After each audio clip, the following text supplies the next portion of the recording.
Hi all and welcome to the second video on my ultra budget build desktop PC. Right, straight away looking at the case, this is an Aerocool and it's one of the smallest cases I've ever worked on, even taking into account its micro stroke mini ATX format. It's also one of the cheapest I got new, just over £20. So looking at the front, on top we've got USB 2, USB 3, headphone, microphone, power switch and reset switch. And on the front we've got a DVD rewritable drive. So moving around the side, we've got a mesh exhaust ports that I suppose you could fit a fan inside, an exhaust fan inside the case, but I've just left it as it is. Moving on to the back, we've got the usual motherboard connections, USB 2, USB 3, headphone, microphone, sockets, mouse, keyboard, and that's the graphic card connections. We've also got, there's a few slots there for any expansions you want to do, and there's an exhaust fan there that I added. This case is quite simple to get into. There's just two screws to undo the side panels. It's the same with the other side as well, and once you've done that, just pull that panel away. Open up the inside, showing what components I've added. CPU is an Intel i5 4440 on the 1150 socket. It's got a mini ATX or micro ATX motherboard, 8 gigs of RAM, 60 gig hard drive and 2 mechanical drives for programs and storage. Now the graphics card's probably the weakest part of the system.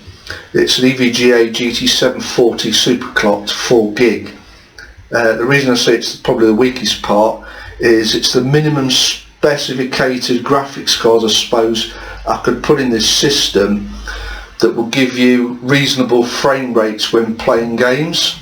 But if your budget allows, I recommend updating that card, but for this budget build it's not too bad. There's the DVD writable drive, it's top mounted power supply, and I've also added an intake fan to blow some cool air over the components. So what I want to do is start this machine up, run a few graphical benchmarks, show you the results, and also do a few gaming benchmarks as well. Okay, so we start up the machine. I'm using a lightweight program called bandicam to capture the videos. The only problem I've encountered is when I'm actually running games, I can see the frames per second counter, but the recorded videos aren't picking this up. But hopefully you can take in what I'm saying to get an idea of the performance. The first thing I did was run some graphical benchmarks, and this is the results of Firestrike, and I'm getting a score of 1345. Okay, next up we've got the benchmark called Heaven, and I'm getting an overall score of 684. Now I run all these benchmarks on low quality, same for the games really, just to give this system a bit of leeway. But I suppose nudging up to medium will still give some decent results. And the last graphical benchmark is Valley. I'm getting an overall score of 916. Right, first racing game is called Need for Speed Payback. Now I've got this on low settings, and we're getting about on average I'd say 40 frames per second. Now I've noticed in bandicam recordings that unfortunately I can see the frames per second, but these recordings aren't picking it up, and I haven't managed to sort that one out, so I'll have to dictate, if it's not a graphical benchmarks, what the frames per second are. It's this cutscene, it's about 45.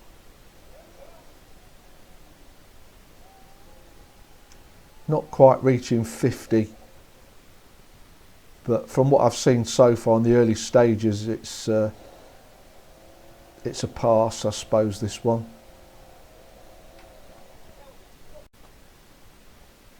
The first game up is Assassin's Creed Odyssey. Now I'm running the in-game benchmark on the low quality graphical setting, and I've also adjusted the resolution and the resolution scale, so it's not going to look too brilliant, but at least the average frames per second is nudging 30 or thereabouts, so I suppose that's acceptable. It may dip on some open areas where there's a lot of action going on, but if you can get nudging 30 frames per second on a game that's relatively new on this sort of machine, then I suppose, you know, you're doing well there. So yeah, it does dip slightly, but nothing too horrendous, even though it just doesn't look very nice at the moment. Now this is another exploration adventure type game called The Witcher 3. Now at the moment, with starting up the first level, we're only getting about 20 frames per second. I suppose with a game that's slow paced, that's not going to be too much of an issue, but if there's a lot of action going on, then that frame rate's really going to dip. If we go outside, it seems to get a bit higher. Strangely enough, going outside, it seems to nudge up slightly, so it must be in here, it must be the flames in the fire. There's not even a lot going on, and it's not even getting close to 30 frames per second. I don't think bandicam takes up too much resource, so I suppose you could try and play it, but that, as I said, that frame rate's gonna really dip if there's a lot going on outside. So yeah, I'm sure it's that flame effect, because if I move away, it starts hovering near 30 frames per second. I mean, obviously you're not going to get 60 frames per second on this, but 30 is acceptable. Now this is a zombie shooter game called World War Z, and again I've got it on low graphical quality, and I've adjusted the resolution and resolution scale, and on this end-game benchmark it's getting close on average to 30 frames per second, but I'm sure with a lot going on it'll dip down slightly, but it's averaging out at 30 frames per second, which is not bad at all. Now in a minute there's going to be a lot of characters moving on the screen, so that dips down to 25 frames per second.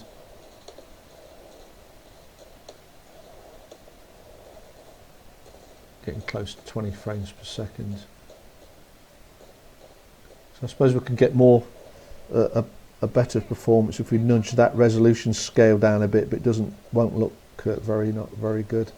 So on average on that benchmark it's 26 frames per second. This is the first multiplayer game called PlayerUnknown Battleground. At the moment on low settings we're getting 60 frames per second, and admittedly there's not a lot going on action wise, but it's an open area, so I'm sure I can drop this down to medium and still get decent frames per second.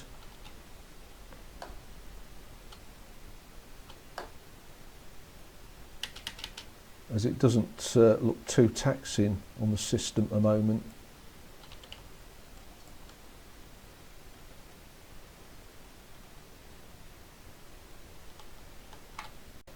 This is another multiplayer that's quite popular called Apex Legends.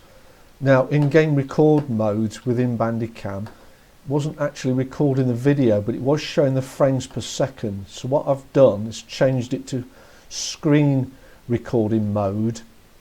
And based on what I saw in game capture mode, I'm getting above 45 frames per second, so I'd say on average 45 to 50 on low graphical quality is not too bad in this game. I've never actually played it, I've just loaded it up just as a test.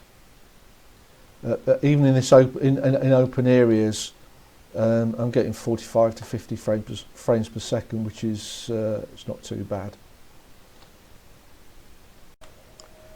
Right, this is the first Battlefield game I'm testing. It's Battlefield 1, and as before, I've got it on low settings, and the resolution scale's quite low. At the moment, we're on 60 frames per second, so I suppose we could up the quality slightly and still get, say, 40, 50 frames per second.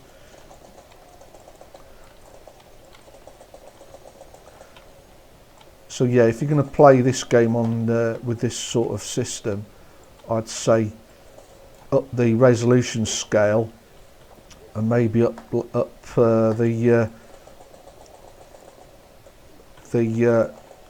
resolution quality as well, and you'll still get a good experience, I'm sure. And this is another game called Battlefield 5. As with the other one, I've dropped the quality down to low and the resolution scale, so it doesn't look great, but we're getting almost 50 frames per second, but admittedly there's not a lot going on in this opening scene. I suppose if you can live with 30 frames per second, you could up the quality and resolution scale a lot. So at the moment, getting 50 frames per second.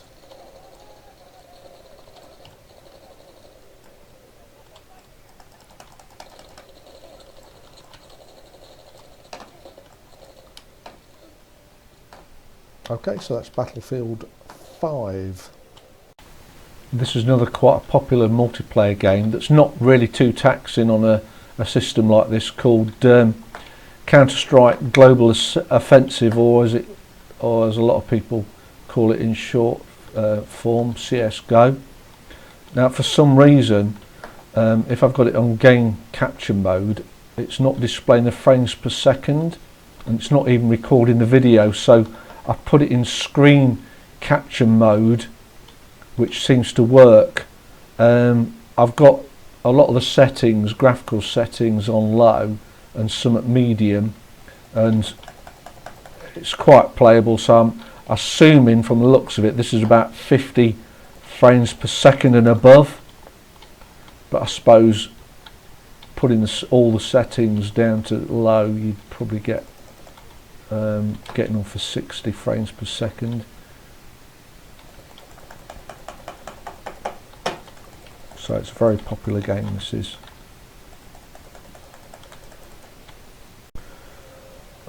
Now, this is one of my favourite games from 2016, Doom. I've completed the excellent single player campaign, but I do play the multiplayer quite a lot. Now, to get these frame rates at a reasonable level, I've put the resolution down slightly.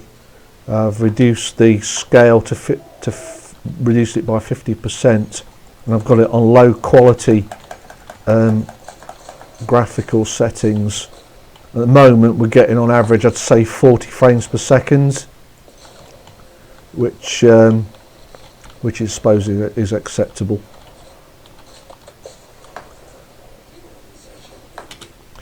So if you haven't played this game, I do recommend you try it out, because it's very, very addictive. Now, this is one of the games in the Far Cry series called Far Cry New Dawn, and I'm running the in-game benchmark at the moment. So starting the benchmark, I'm getting probably on average 25 frames per second, but I'm sure when the view goes outside, it'll dip somewhat. It's not looking that great, but if you can live with that and get so you can get some decent frame rates, playable frame rates, then I suppose it's a good compromise. So yeah, 24 frames per second, and there's quite a lot of graphical activity at the moment.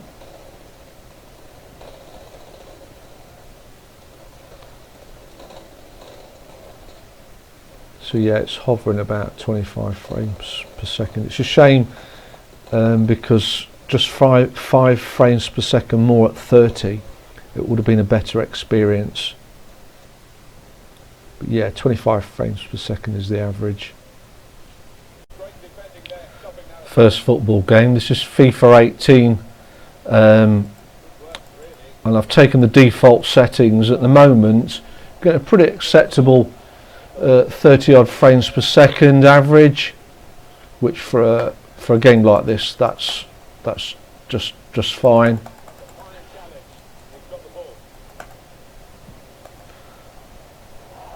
So yeah, FIFA 18, 30 frames per second default settings. That's okay.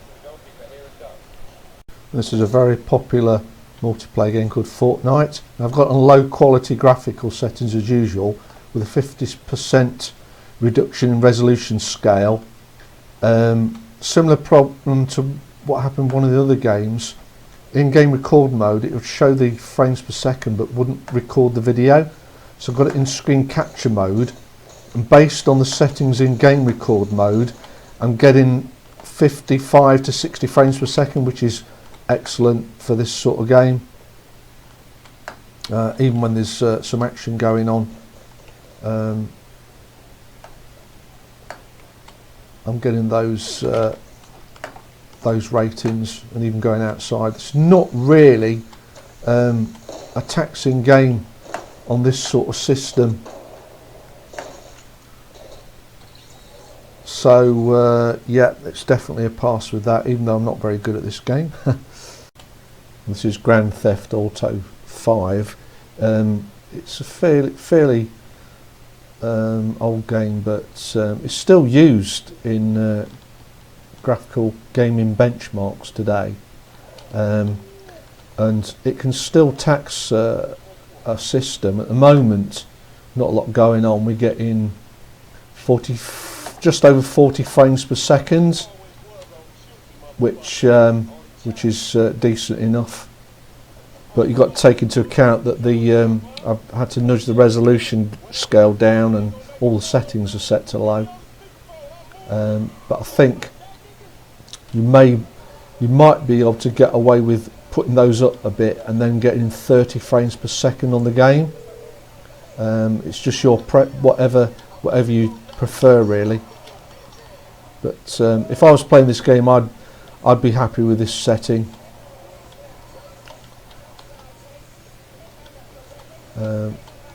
Not really played this, but I probably will do it at some point. Get into it again. Okay, so that's Grand Theft Auto 5. Well, this is in the Metro series, Metro Exodus. Now, unfortunately, I've got this on the lowest quality settings, and at 800 by 600 resolution, so it's not looking good, but it's the only way I could get playable frame rates, really. And this is even an indoor level, so I'm sure these frame rates will drop even more if I go outside. But with this sort of cutscene, as it were, I'm getting above 45 frames per second, but with a lot of action, I would assume that's going to just drop like anything.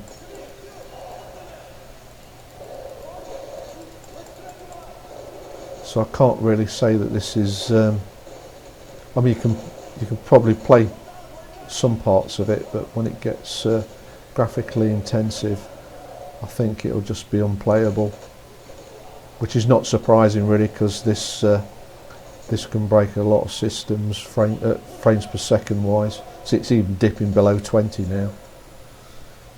But I think the system does its best.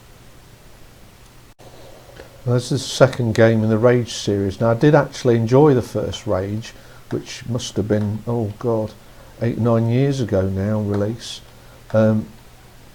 Rage 2 is obviously a bit more advanced, and without much action going on, and even outside, I'm not really getting over 25 frames per second. So there's not even a lot going on here. And I'm sure with there's a lot of action, that frame rate's just going to go down even more. So it's difficult to say that if this is a pass or not. I suppose if you can live with a low frame rate, you could give this a try on this sort of system, see what you think. It's 35 frames per second now. As I say, there's not a lot going on with this.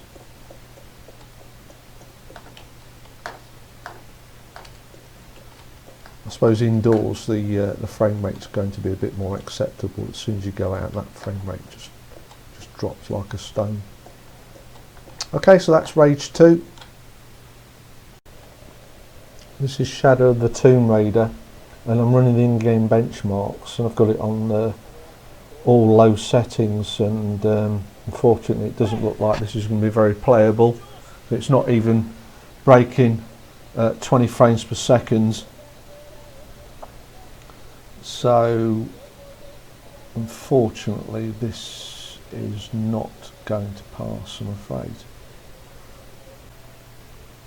Now this is the Outer Worlds, at the moment in its outside level, all low settings, getting 25 frames per second. Ideally you want 30 and something like this, but I've done my best to even reducing the resolution scale, but I'm sure when there's some action going on in a minute, that frame rate's going to be reduced even more.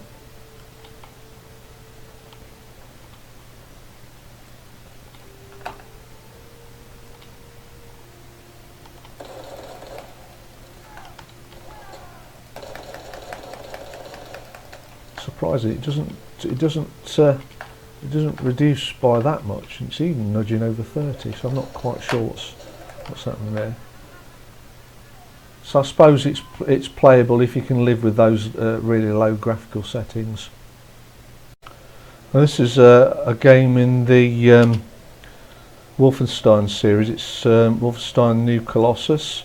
Now this system would easily play the games in the earlier series, which are worth a look at, actually, the New Order and the Old Blood. But obviously this one is going to be more taxing. At the moment we're getting 40 frames per second. It's an indoor level, and I'm sure with this, if there's some action going on, frame rate's going to dip. It's going to dip quite a lot. But at the moment, 25 frames per second, I suppose, on a game that's this new is quite acceptable.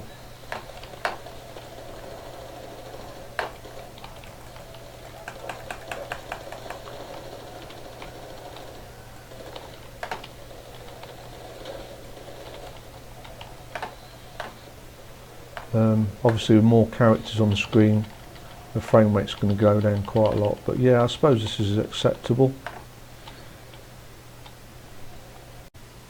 Right, just to recap then, I've run a few graphical benchmarks and given the scores, and I've also run some games mostly on low settings and then reduce the resolution scale and even the screen resolution, just to bump up the frame rates to an acceptable level.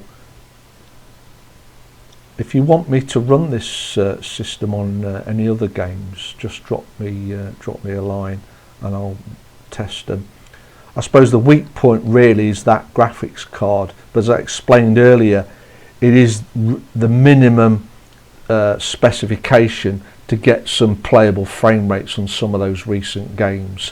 But if you can up the budget a bit, you probably get a better card there. Thanks for watching. Don't forget to subscribe.